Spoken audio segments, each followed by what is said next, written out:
Good morning everyone. আজকে এখানে আমাদের শেষ দিন, তো নেতারহাট থেকে আমরা বেরোচ্ছি।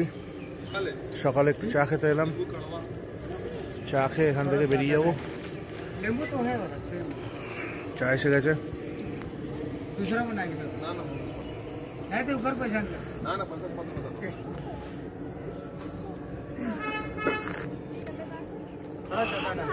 অসাধারণ, হালকা ঠান্ডা ঠান্ডা ওয়েদার, এরকম চা পেলে মজা এসে যায়। তো এখন চা খেয়ে এখান থেকে রওনা দেবো। ব্রেকফাস্ট মিডলেই কোথাও করবো।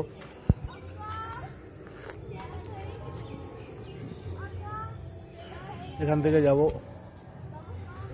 মোটামুটি 5 থেকে 6 ঘন্টা লাগবে মনে হয়। পত্রাতু যাবো, তারপর সাইট সিন করবো কয়েকটা। মোটামুটি লাগেজ প্যাক হয়ে গেছে, সকাল 8টা বাজে। খুব মনোরম ওয়েদার। চলো চাটা খেয়ে বেরোনো যাক। আর এর মধ্যে তোমাদের দেখিয়ে দিই যে আমরা যে কদিন ঘুরলাম, তো সেই ঘোড়ার বাহনটা কি ছিল। এই যে পেছনে দেখতে পাচ্ছ আর্টিগা, এটা আমাদের সাথে ছিল সারাক্ষণ। পুরো রাঁচি স্টেশন থেকে আমাদের পিক আপ করেছে এবং আজকে রাঁচিতে ড্রপ করা অবধি। কার বুকিং ডিটেলস, কত কী খরচা হলো, আমি সব একটা ভিডিওতে বলে দেবো। গাড়িটা চালাচ্ছে সাদিক ভাই, তার নাম্বারও দেওয়া থাকবে, প্লাস আরও একজনের নাম্বার দেওয়া থাকবে, যার থ্রুতে তোমরা রাঁচি, নেতারহাট, এই চত্বরে ঝাড়খণ্ডের যে কোনো জায়গার বুকিং আরামসে করতে পারবে। আর আমাদের হোটেলটা একবার তোমাদের দেখিয়ে দিই। যে হোটেলে ছিলাম সেই হোটেলটা একবার দেখে নাও। এই হচ্ছে পুরো রুমটা। এখানে একটা ডবল বেড আছে যাতে 3 জন আরামসে শোয়া যাবে। গদিটা শুধু খুব নরম। বেডের পাশে চার্জিং সকেট আছে, এসি আছে, ওয়ার্ড্রপ, আয়না, টিভি, ইলেকট্রিক কেটেলও দেওয়া আছে এবং কমপ্লিমেন্টারি চা আর কফির পাউচ দিয়ে যাবে, তোমরা বানিয়ে খেতে পারো। ভেতরেও চেয়ার টেবিল দেওয়া আছে। খুব ছোটোর মধ্যে খুব সুন্দরভাবে ডেকোরেট করা। আর এটা হচ্ছে ওয়াশরুম, বেসিন এবং হ্যান্ড ওয়াশের লোশন সব কিছু আছে, বেশ পরিষ্কার পরিচ্ছন্নই। আর এই রুমের যেটা সবচেয়ে আমার ভালো লেগেছে সেটা হচ্ছে এই চার্জিং সকেটে, ইনকেস যদি তোমাদের সকেটের কোনো সমস্যা হয়, এখানে ইউএসবি পোর্ট দেওয়া আছে। ইউএসবি পোর্টেও তোমরা ডাইরেক্ট চার্জ দিতে পারো। এই হচ্ছে পুরো হোটেলটা। হোটেলের নাম্বার নিচে দেয়া আছে, দেখতে পাচ্ছ হোটেলের নাম্বার। আর তোমরা বুক করতে পারো, কোনো অসুবিধা নেই। বেশ ভালো পরিবেশ, ফাঁকা, সুন্দর, চারপাশে সবুজে সবুজ। আপাতত এই হোটেল ছেড়ে এখন রওনা দেবো নেতারহাটের থেকে বেরিয়ে পত্রাতু ভ্যালির উদ্দেশ্যে। চলো এগোনো যাক, আবার রাস্তায় কথা হচ্ছে।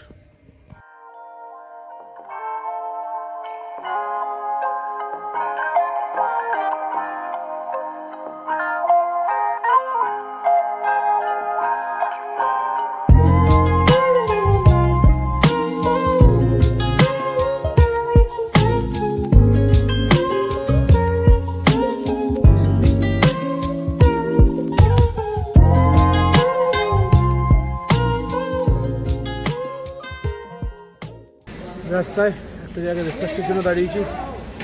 নেতারহাট থেকে জাস্ট নিচে নেমেই দোকানটা দেখতে পাচ্ছ পেছনে। চলো ব্রেকফাস্ট করে আবার সামনের দিকে এগোবো।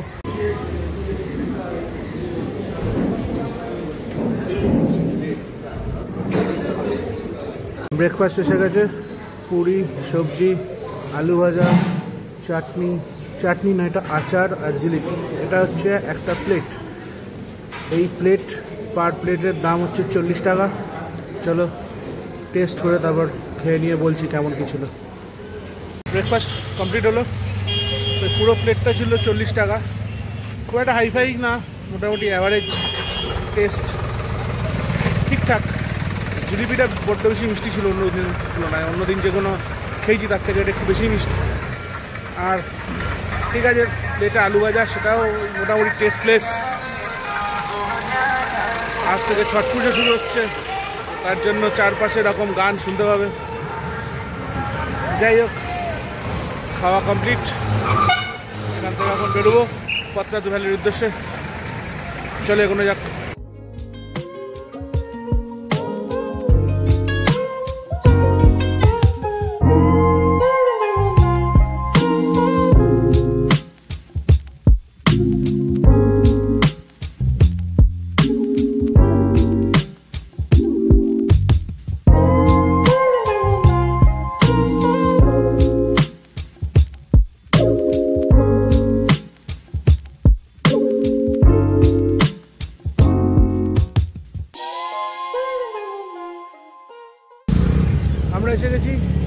পশ্চাতু ভ্যালি ভিউ পয়েন্টে। তো নেতারহাট থেকে পশ্চাতুর ডিস্টেন্স ওই মোটামুটি 190 কিলোমিটারের আশেপাশে। রাস্তা 90% ভালোই, মাঝে মধ্যে 100-200 মিটারের দু একটা প্যাচ আছে খুবই খারাপ। আর মিডিলে হাই রোডের এক জায়গায় ফ্লাইওভারের কাজ হচ্ছে, ওই জায়গাটায় প্রচণ্ড জ্যাম হচ্ছে। তো ওইখানটাই আমাদের পেরুতে প্রায় 1 ঘন্টা টাইম লেগে গেল। আমরা বেরিয়েছিলাম প্রায় 8:10, এখন বাজতে চললো প্রায় 1টা। যাই হোক, ডিস্টেন্সটা মোটামুটি অনেকটাই। ওয়েদার খুব ভালো। এখন ভিউ পয়েন্টে পৌঁছে গেছি, দেখা যাক। অনেকটাই কুয়াশাচ্ছন্ন একটা ব্যাপার রয়েছে, তাও যতটা দেখা যাচ্ছে তোমাদের দেখাচ্ছি। চলো পয়েন্ট থেকে ভিউটা দেখাই তোমাদের। এই হচ্ছে পুরো ভ্যালিটার ভিউ। অনেকটা একটা কুয়াশা কুয়াশা ভাব রয়েছে, যার জন্য পুরোটা স্পষ্ট দেখা যাচ্ছে না। আর এই যে রোডটা চলে গেছে নিচ দিয়ে, এই রোড দিয়ে সোজা চলে গেলে পশ্চাতু ভ্যালিতে প্রবেশ করব।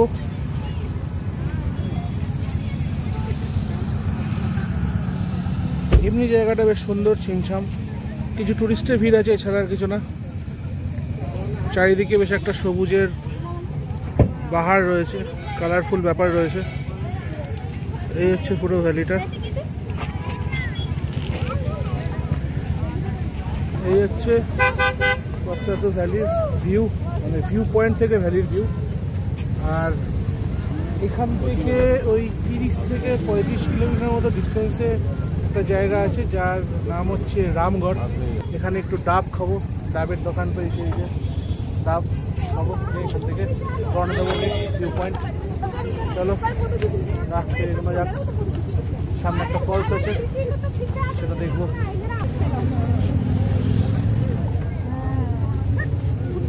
ডাব খাওয়া হয়ে গেল, খেয়ে বেশ ডাবটা খেয়ে একটু ফ্রেশ লাগছে। চলো নেক্সট ভিউ পয়েন্ট, সেদিকে এগিয়ে যাই। রাতে আবার ট্রেন আছে, তাড়াতাড়ি কভার করতে হবে সবকটা সাইড সিন। চলো এগোনো যাক।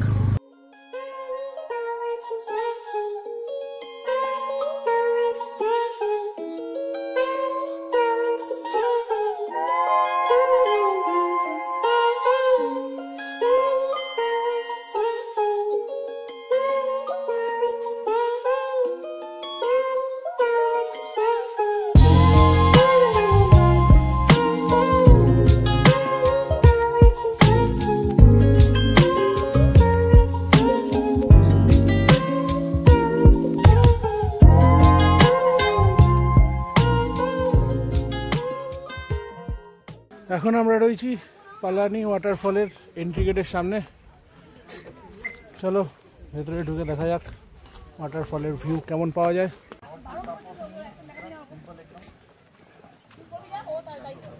পুরো ভেতরটা একটা ছোট পার্ক মতো করা আছে, যেখানে বিভিন্ন শেডে বসার যে ব্যবস্থা করা আছে। আর চারদিকে উঁচু পাথরের দেওয়াল। এই হচ্ছে পুরো চত্বরটা। এখানে বেশ কিছুক্ষণ সময় কাটানো যেতে পারে, বেশ শান্ত পরিবেশ। আর ওই হচ্ছে সামনে ফলস। চলো ফলসের কাছে গিয়ে দেখা যাক ফলসের ভিউ। পালানি ফলসে ঢোকার মুখে যে চেকপোস্টটা দেখলে, এখানেও একই সিস্টেম। এখানে এরকম একটা টিকিট কাটতে হবে, পার কার 50 টাকা করে নেবে। এছাড়া আর আদার্স কোনো খরচ নেই, একটা করে টিকিটই কাটতে হয়। প্রায় সব ফলসেই এখানে দেখছি এই টিকিটের ব্যাপারটা রয়েছে। কিছু জায়গায় তো গাড়ির টিকিটের সাথে পার হেড একটা চার্জ করছে, কিন্তু এখানে সে ব্যাপারটা নেই। এখানে শুধু গাড়ির টাকা, আর কিছু নেই। এসে গেছি ফলসের সামনে। ফলসের ভিউটা দেখো একবার।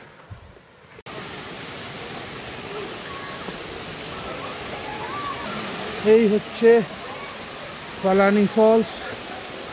কিছুটা সিঁড়ি আছে, শেষের দিকে নামতে হয়। সামনে বেশ কিছুটা জায়গা আছে যেখান থেকে দাঁড়িয়ে ফটো তোলা যায়। ফটো তোলার জন্য খুব সুন্দর স্পট রয়েছে। দুটো পাহাড়ের ওপর থেকে ঝর্ণার জল ফুল ফোর্সে নিচে নেমে আসছে। প্রচণ্ড ঠান্ডা জল, যদিও বরফ গলা না, তাও পাথরের জন্য বেশ ঠান্ডা। নিচে যাওয়ার অপশান আছে, কিন্তু এখন আর যাচ্ছি না, কারণ প্রচণ্ড এবড়ো খেবড়ো রাস্তা। সুন্দর লাগছে বেশ, ফলসের ভিউটা সত্যিই খুব সুন্দর। এই ছিল পালানি ওয়াটারফল।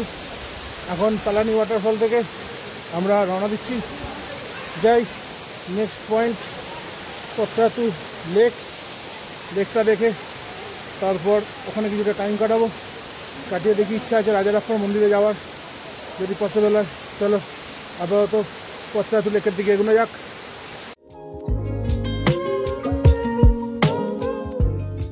আমরা এসে গেছি পত্রাতু লেক আর পত্রাতু ড্যামের একদম সামনে। এখান দিয়ে সামনেই এন্ট্রি গেট, ভেতরে যাব, দেখি টিকিটের কী ব্যবস্থা আছে, কত কি আছে না আছে সব বলছি তোমাদের। চলো আপাতত ভেতরে ঢোকা যাক। এই সামনেই রোড, রোডের ওপরেই এন্ট্রি গেট। এন্ট্রি গেট দিয়ে ভেতরে ঢুকে এটা সামনে সুন্দরভাবে সাজানো রয়েছে, আর ওই যে সামনে দেখা যাচ্ছে টিকিট কাউন্টার, দেখা যাক কত করে টিকিট। আর এটা হচ্ছে এন্ট্রি গেট।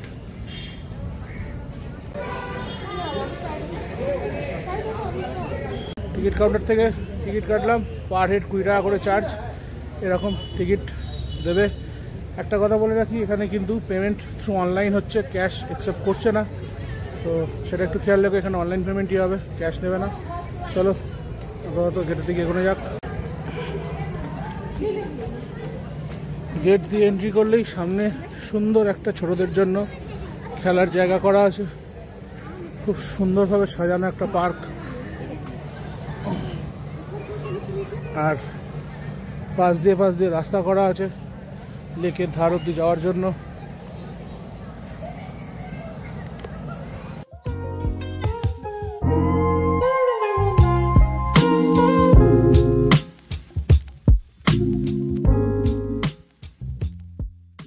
লেকের একদম ধারে চলে এসেছি, চারপাশে দেখতে পাচ্ছি বোটের কাউন্টার রয়েছে, কত কি চার্জেস সেটা একবার দেখে নাও।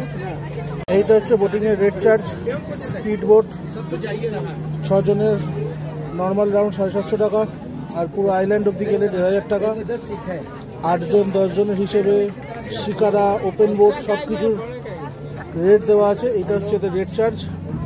এবার যারা ইচ্ছুক বোটিং করতে তারা এই রেট অনুযায়ী বোটিং করতে পারো। এবার কোনো স্পেসিফিক টাইম দেওয়া নেই, 1 রাউন্ড বলতে সেটা 15 মিনিট হতে পারে, আধ ঘন্টা হতে পারে, 1 ঘন্টা হতে পারে, সেটা এখন এদের ওপর ডিপেন্ড করছে। কিন্তু বেশ সুন্দর একটা ঠান্ডা হাওয়া দিচ্ছে এবং জলও প্রচুর রয়েছে। বোটিং করছে অনেকে, আর মিডলে আইল্যান্ড যেগুলো দেখা যাচ্ছে ওই অবধি বোটে নিয়ে যায়। হাওয়ার জন্য বেশ ভালো ঢেউ দিচ্ছে, জলে অনেকটাই ঢেউ উঠছে। এবং এই স্পিড বোটগুলো, ওই যে সামনে আইল্যান্ড দেখা যাচ্ছে, স্পিড বোট একটা ছেড়েছে, এই স্পিড বোট করে সামনের আইল্যান্ড অবধি রাউন্ড দিয়ে নিয়ে আসবে। এছাড়া এখানে আশপাশের ছোটদের জন্য অনেক গেমের জিনিসপত্র রয়েছে, যেটা টাইম কাটানোর জন্য যথেষ্ট ভালো। ওই দূরে দেখতে পাচ্ছ একটা স্পিড বোট যাচ্ছে। বাকি পরিবেশটা খুবই সুন্দর, বেশ শান্ত, এবং এই যে ড্রামের ব্রিজটা রয়েছে এটা খুবই সুন্দর, জলের ওপর হেভি ঢেউ খেলে, যেমন যেমন ঢেউ আসবে এটা তেমন তেমন দুলবে, বেশ ভালো লাগে। এর ওপর দিয়ে হাঁটতে বেশ মজা লাগে, এখানে দাঁড়িয়ে কিছুক্ষণ সময় কাটানো যেতে পারে। যাই হোক, চলো এখানে কিছুক্ষণ সময় কাটাবো, তারপর রাজারাপ্পা মন্দিরের দিকে এগোবো। কিছুক্ষণ দাঁড়ানো যাক এখানে। স্পিড বোটগুলো এখানে আটকে রাখা আছে, এগুলোরই চার্জেস তখন দেখালাম।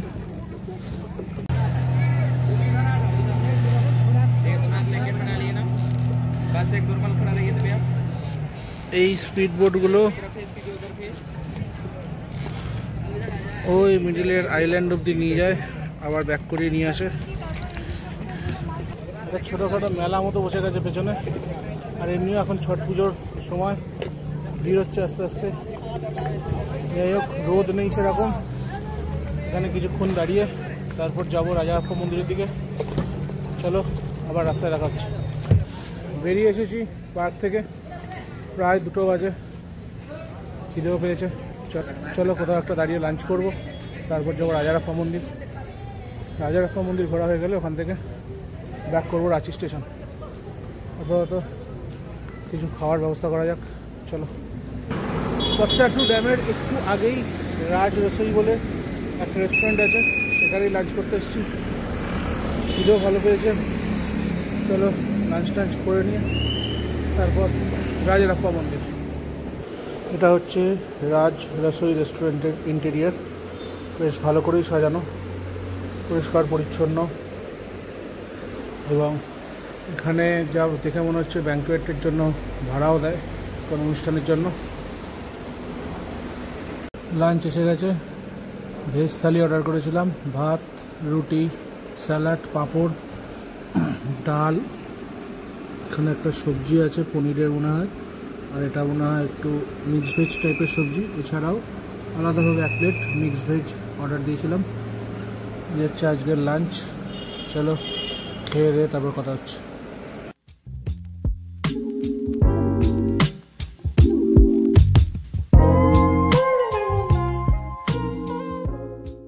লাঞ্চ ডান। যে ভেজ থালিটা দেখালাম পার থালি 170 টাকা নিয়েছে, আর মিক্স ভেজটা 120 টাকা এক্সট্রা। ভালোই, মানে দাম হিসেবে কোয়ালিটি খাবারের খুবই ভালো। তো যেটা বলে না মন তৃপ্ত হয়ে যায়, অনেকটা সেরকম খাবারের কোয়ালিটি। তো ঠিক আছে, মানে 170 টাকাটা খুব বেশি বলে মনে হচ্ছে না খাওয়ার পর। ভালোই লাঞ্চ হলো, খিদেটা মিটলো। এবার স্ট্রেট রাজারাপ্পা মন্দিরের দিকে এগোবো, চলো।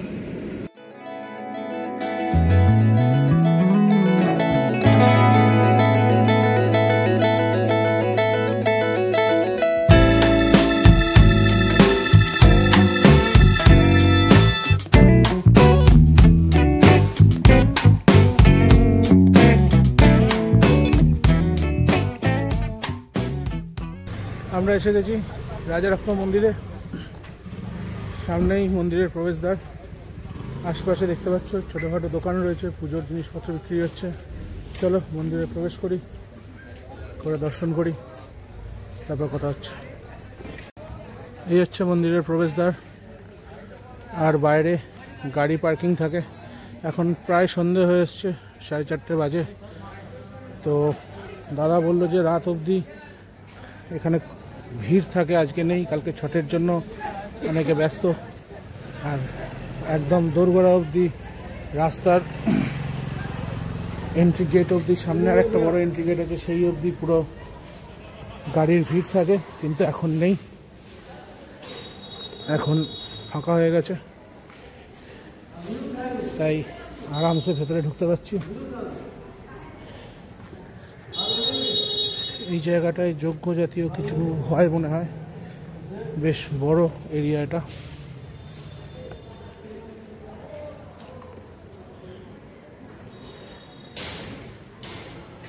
সামনে সিঁড়ি নেমে গেছে মন্দিরে, চলো যাওয়া যাক।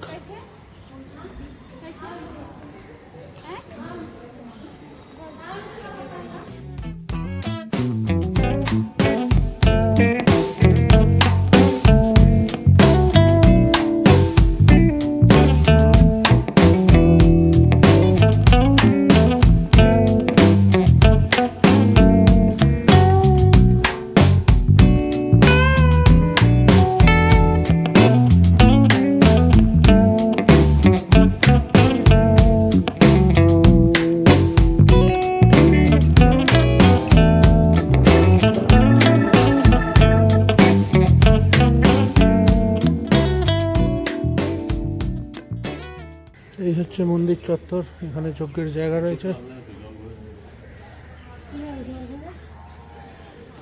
চলো বাইরেও আছে।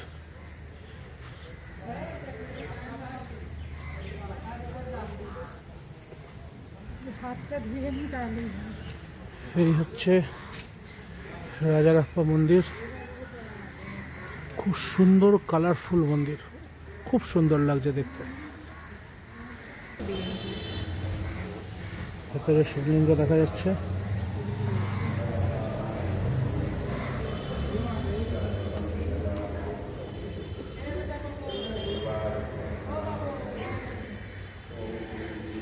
শিব মন্দিরের পাশ দিয়ে পিছন দিকে চলে গেলে পরপর মন্দির দেখা যাচ্ছে।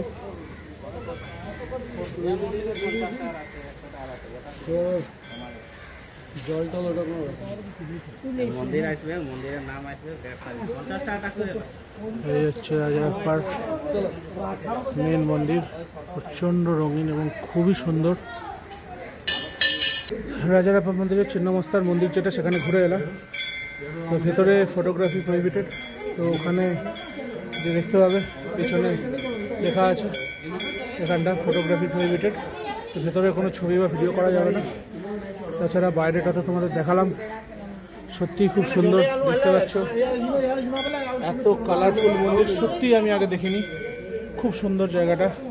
ভেতরে ছবি তোলা যায়নি, তাই ছিন্নমস্তার মায়ের মূর্তি ছবি তোলা নিষেধ, কিন্তু আশপাশের ভিডিও করেছি, যেটা তোমরা দেখলে কেমন লাগলো জানিও। যদি কোনো ধর রাঁচিতে বা ঝাড়খণ্ডে ঘুরতে আসো, অবশ্যই একবার রাজারাপ্পা মন্দিরে এসো, ঘুরে যাও, খুব ভালো লাগবে। চলো এখান থেকে এখন বেরোচ্ছি, প্রায় 5টা বাজতে চললো, 10টায় ট্রেন, 8টা সাড়ে 8টার মধ্যে স্টেশন ঢুকবো, কারণ ডিনার করতে হবে বা প্যাক করাবো, কী করা যায় দেখা যাক, তারপর ট্রেনে উঠবো। চলো এখানে যাক। রাজারাপ্পা মন্দির থেকে বেরিয়ে পড়েছি।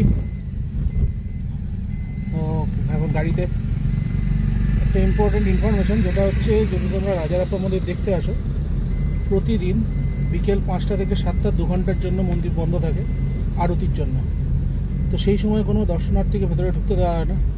তো সেই টাইমটা মেনটেন করে আসবে, না হলে আসাটা বেকার হবে, ভেতরে ঢুকতেও পারবে না, কিছু দেখতেও পারবে না। তো এই জিনিসটা একটু মাথায় রাখবে যখন আসবে। মোটামুটি এখান থেকে আর ওই 60-70 কিলোমিটার মতো রাঁচি স্টেশন, যেতে ঘন্টা 2 কি আড়াই টাইম লাগবে। চলো স্টেশনে গিয়ে কথা হচ্ছে।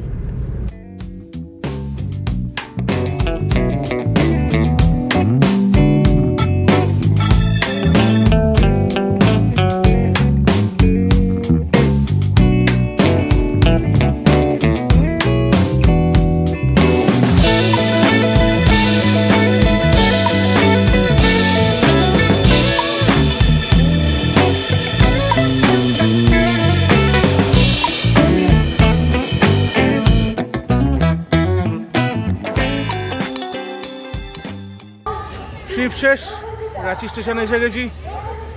রাত 10টায় ট্রেন, এখন মোটামুটি 7টা বাজে।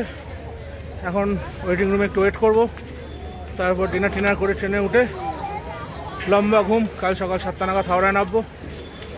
তো এই ট্রিপের ভিডিও এখানেই এন্ড করছি, তারপর কাল থেকে আবার ডেলি লাইফ শুরু। তার মাঝেই তোমাদের জন্য ভিডিও বানাবো, ব্লগ বানাবো। সাবস্ক্রাইব করে দিও, শেয়ার করে দিও, সাপোর্ট থাকলে ভালো লাগে ভিডিও বানাতে। চলো আবার দেখা হবে নেক্সট ব্লগে। আজকের মতো ব্লগ এখানেই শেষ। Good night.